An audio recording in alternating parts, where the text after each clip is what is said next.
1. I work full-time as an assistant manager, and have worked at this location for 6 years now. I only stayed as long as I did because my boss was super chill with time-off requests and adjusting for my college schedule.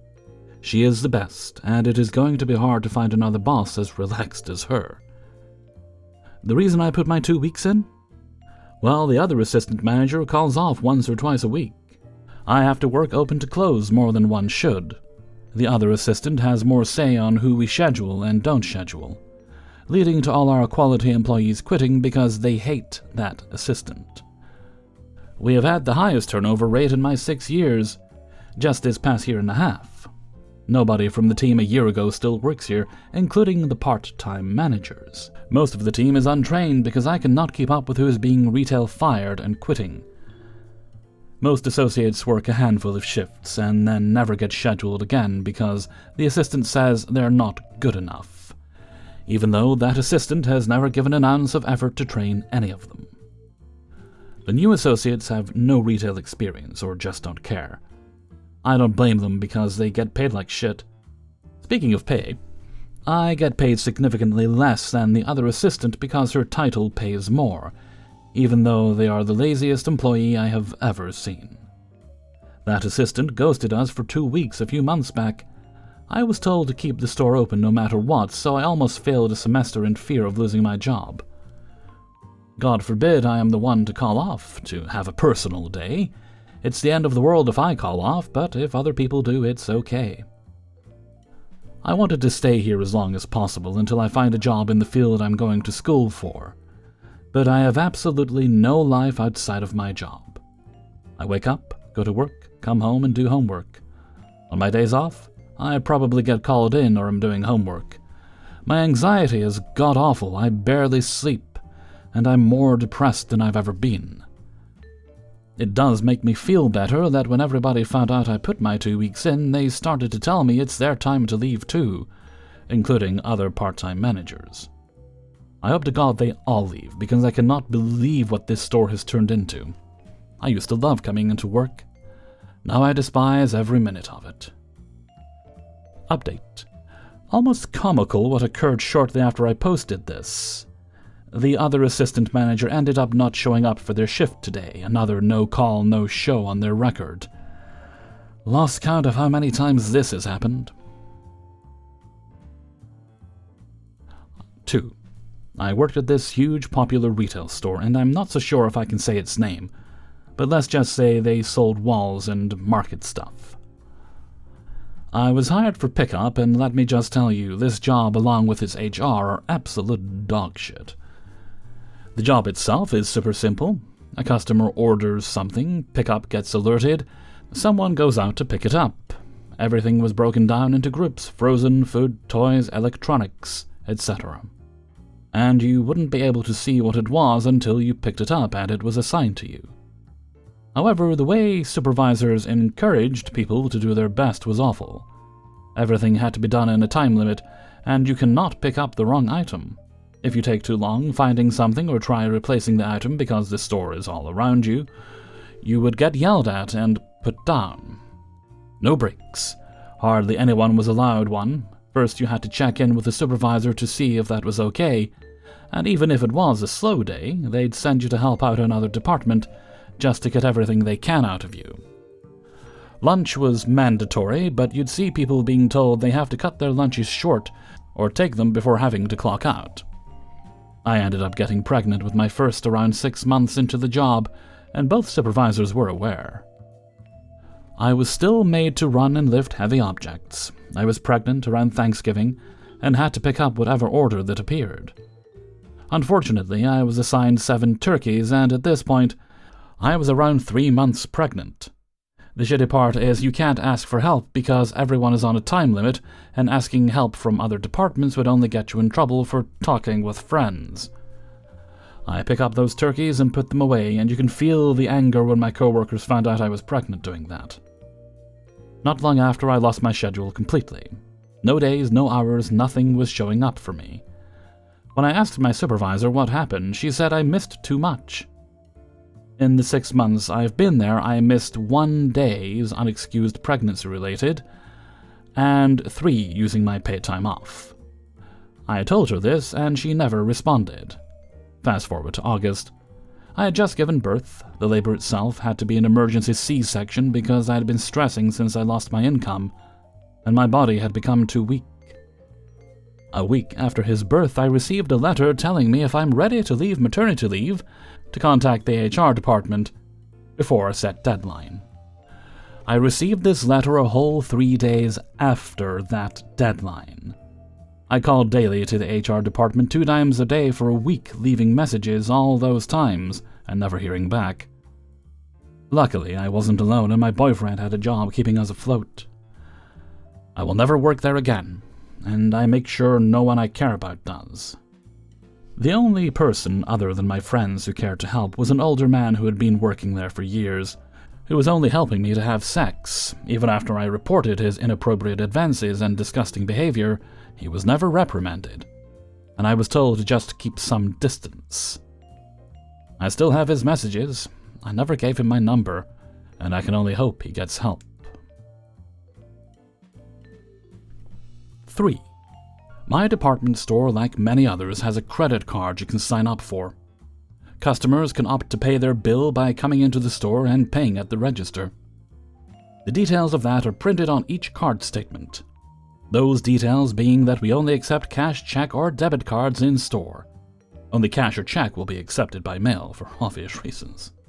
A lady came to my register today and said she needed to pay a bill. Sure, no problem. I ask her the amount, she hands me the bill and says the full amount listed. Cool. Then we get to the part where I ask, and will you be using cash, check, or card today? Oh, well, I have a gift card. Okay, cool, that is not going to work.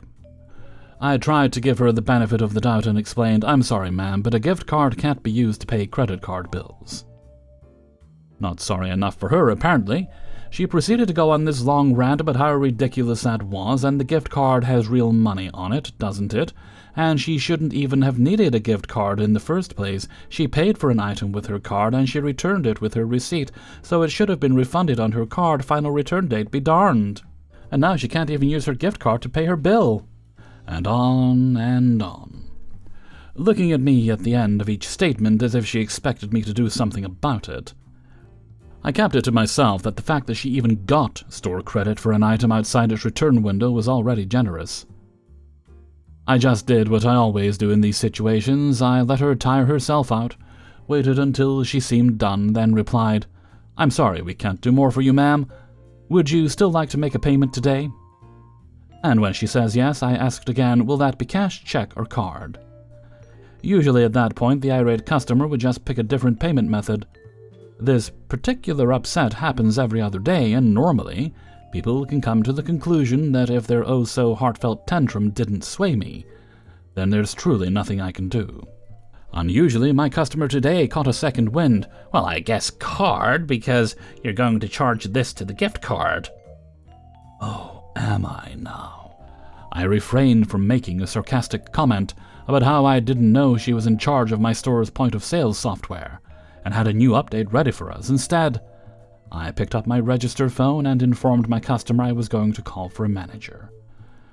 Even if my manager hadn't had my back, which they pretty much always do, thank God, there is literally no way to manipulate our system to put her gift card balance toward her bill. It's not even the store's rule. It's the rule for the bank that manages the cards for us. I tried to explain this while we waited for the manager to arrive, but the customer insisted that because it was the store's credit card, we needed to make it right. Okay, lady. My manager arrived and very firmly and clearly reiterated what I had said, to which the customer responded, well, I guess you better call the bank and tell them to take this charge off entirely then, because I don't even have what I'm being charged for. The sheer audacity of that statement had both myself and my manager speechless for a moment. Once my manager recovered, she told the customer we can't call on her behalf, and she could find the bank's number on the back of her card. Finally, sated with a new path of fruitless struggle, she left the store to be someone else's problem. I can't help but wonder if she'll be stubborn enough to acquire late fees on top of what she owes. Speaking of, for those who are curious, The bill in question was just under $18. 4. I was checking out a woman today, boomer woman, when she told me she didn't want her change. Oftentimes, people don't want their change back, so we either put it in the monthly donation bin for whatever charity is going on, or we'll put it in a drawer next to the register, and we'll use that change if the register is a few cents short at night, or if a customer needs some change to avoid breaking a larger bill. She watches me count out the change, and I don't know where to put it, so I bagged up her items while holding the change in my hand, and asked if she wanted her receipt because most of the time, if someone doesn't want their change, they also don't want their receipt. She leaves with her item, and I get back to work. About half an hour later, she calls and says the person who checked her out never gave her change back. I told her that was me, and you said you didn't want the change. She starts saying she would never say that. Why would she ever say that? She's a senior, so she wants every penny back, and if there's a manager she can talk to. The manager is right in front of me talking to a customer, and I inform her that I have to put her on a brief hold because the manager is with someone. She then gets angry and acts like I just said that because I didn't want her to speak to the manager and I must have been lying. Anyway, I put her on hold and tell my manager the situation. Which, for context, I was an interim manager before she was hired, and I was the one who trained her. We're also close friends who talk outside of work. When the manager gets on the phone, she accuses me of stealing her 60 cents, and implies that I must have done it to other people, and that I must have this elaborate plan to steal everyone's pennies. She tells the manager she'll be back tomorrow to pick up her 60 cents. We put in an incident report with asset protection, and let the district manager know the situation, plus we have cameras at the register backing me up if she decides to escalate things, but, unfortunately, I was instructed by the district manager not to engage when she comes back for her 60 cents. She is lucky because I was planning to give her a piece of my mind when she came back. I really wish, sometimes, we got a free pass to fight back with customers at least once a year, because it really bothers me that they can destroy your character and try to get you in trouble, just be generally terrible, with zero consequences and no one to check them. Update. The customer who accused me of stealing her 60 cents came back for it today. I told my co-workers that when she came in, I wanted to be the one to hand her the change back, so when she walked up to my co-worker to tell her she had called about her change, I sprung into action and grabbed the envelope we had her 60 cents in. I carefully and slowly counted each coin out loud and laid it all out in front of her and said, "Here you go. There's your 60 cents. Of course, she goes and counts it up again because why would she take my word for it when I had clearly counted it out for her? She then says, You really shouldn't do that to seniors. It's not right. It took everything in me not to take the bait and clap back, but I knew she was just trying to instigate a fight and get me in trouble. So I just said what the district manager has said to me when I spoke to her about the situation. I backed away and told her, I was instructed not to engage with you. Oh, really? Yep, so I'm walking away now. There's your change. Corporate is not going to be happy to hear that. Corporate is who instructed me not to engage with you, so go right ahead.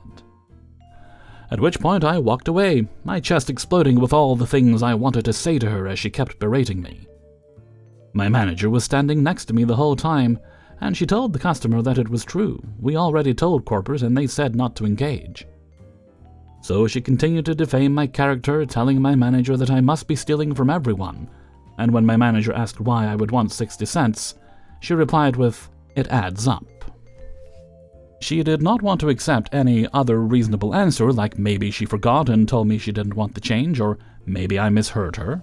The only plausible explanation was that I had to have been stealing not only her money, but the money from everyone who paid in cash. My manager told her if that was the case, I wouldn't be working here still. When I came back from the back room, she was still there arguing with my manager, trying to bait me into arguing with her, and I just had to stand there and listen to her say all these horrible things about me and not stand up for myself. It was one of the hardest things I've had to do at this job, but I did what I was told and let her make herself into the bad guy. She kept pulling the "I'm a senior" card, wanting to be the victim so bad, and I wanted so badly to give her that same energy and say that she's just picking on me because I'm Mexican. Not because I believe that's the case, but because I wanted to give her a taste of her own medicine. Before she left, she said, "You should be ashamed of yourself." And I wanted so badly to say something. At the very least, just a simple, "I could say the same about you." But I kept my mouth shut. All the customers within earshot apologized for her behavior and said she was crazy. Later, my manager told me that the woman came off as very prejudiced because when I walked away, among the other nasty things she was saying about me, she told my manager that she used to work retail and had a coworker who was stealing money, and she implied that coworker was also Hispanic, so I must have been doing the same thing. She also claimed that she had a witness that was there, and saw that she didn't tell me to keep the change, which is false because we were the only 2 people in the store. And the 3 cameras at the register not only proved that she didn't have a witness, but they also proved that I didn't take the money. Anyway, my coworker is my manager, the district manager, corporate, asset protection, and the customers there all have my back. So I'm not worried about getting in trouble or anything. I'm more so upset that I couldn't stand up for myself, and I just had to let her say what she wanted about me, even if it was all lies. I'd been planning on leaving for a higher-paying job in April, because although I love working there and I love my coworkers, I can't afford to stay anymore. But that day cannot come fast enough. I can't wait to get out of retail. Hellfreezer's note. Before I go, I just want to say well done to the OP of this story. Something I've learned from working in retail myself and from doing the job I do online, on YouTube, is people will try to get a rise out of you. They get off on upsetting you oftentimes. And it's hard not to react, but literally the cruelest thing you can do is not respond to them, or something I like to do, be really, really nice to them. I call it over-nicing. Just be really nice to them in response, and that makes them even angrier. Because you're being all polite and composed, and they're just losing it. It's a delightful tactic, and I encourage more people to do it. 5. I work in a printing department at an office supply store. We had a really big job with spiral notebooks, which we do by hand. There were almost 50 of them, plus other big jobs. Anyway, when I first got there, my manager helped a couple of customers, then left for a while, did help customers on register, but then left again and didn't help with any print jobs. The cashier also kept leaving, and I had to keep ringing up customers on top of my customers and online jobs. So by the end of the night, this one nice customer couldn't get her prints right. My manager was helping her, but said we can't print it because it was a government document, which was a paper for petitions. Then my manager started yelling at her because the lady said it had been done before. My manager then started yelling at me, saying, "You can't print these here," which I hadn't, so I say I didn't. After the lady got her prints off the self-serve, she stormed out. I doubt she will be back. Then my manager starts berating me, saying don't print that anymore, saying she could have printed the posters, you should have that done. The posters were going to be late because she was gone for hours. So yeah, I didn't get any help today. She said her and another employee are the only ones who work around here. At that point, I said I busted my ass off for 3 days working 9 and 10-hour shifts. Then I said, never mind. I got most of the books done. There are 2 left, so I'm leaving. It was 15 minutes after my shift and closing. I stayed to help out, but fuck it. As I'm putting my password in to punch out, she said, I'm writing you up for cussing at me. I'm like, what? I didn't cuss at you. I said I worked hard this week. I guess I did say ass, but not cussing at her. I said, whatever, I'm leaving now. As I grab my coat to put it on, she screams, get out of my store, over and over. I said, I am. Can I put my coat on? Then, as I'm walking to the door, she's right behind me, practically chasing me. She's also 6 feet and I'm 5'3". Then says, give me that walkie, as I unclip it from my pants. She's like, never mind, put it on the door. I don't want you to throw it at me. I said I wasn't going to. So I went and put it in the door. She's right behind me again as I try to open the door, as it's harder to open once it's turned off. She grabs the door aggressively. I turned around because I felt threatened and I said, "You're going to hit me or something?" She said, "No, you would probably call the cops if I did because you're a bitch or some shit." I finally got in my car and called the GM and told him what happened and left. I was so upset I was fighting a panic attack when I called him. He said he would talk to her, and he said I wasn't in trouble, but I don't know. I can't believe she acted that way. I can't stop shaking. I feel so sick right now. Hellfreezer's note. If the GM doesn't fire this awful woman, go above. Whoever's above him, the district manager, call HR. There are hopefully cameras in the store that were recording her behavior, so it should be evident who was the aggressor there. No guarantee there'll be audio on those cameras. Sometimes there is, sometimes there isn't. But hopefully she gets fired. Hey everybody, Hellfreezer here, and thank you very much for listening to Adventures in Fast Food and Retail, episode 199. And thank you very much to everybody who allowed me to use their stories in this video. Before you go, please do boop the like button. And if you'd like early access to these videos, no problem, I can help you out there. Just click on the link to my Patreon in the description, where you get the links on Monday or Tuesday at the very latest, but it is usually Monday. You can support me there for as little as $1 or more a month. You'll also find a link to the Hellfreezer merchandise store on Teespring. And if you'd like to leave a tip for this video, click on the little heart with a $sign underneath the video, and select the tip of your choice. But you don't have to do that, although I do appreciate it.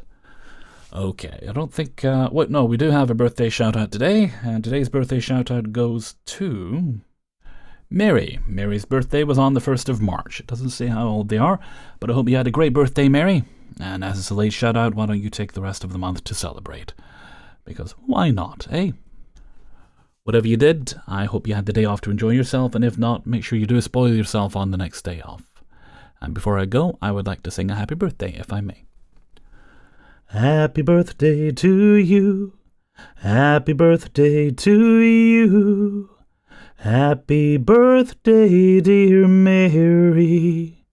Happy birthday to you.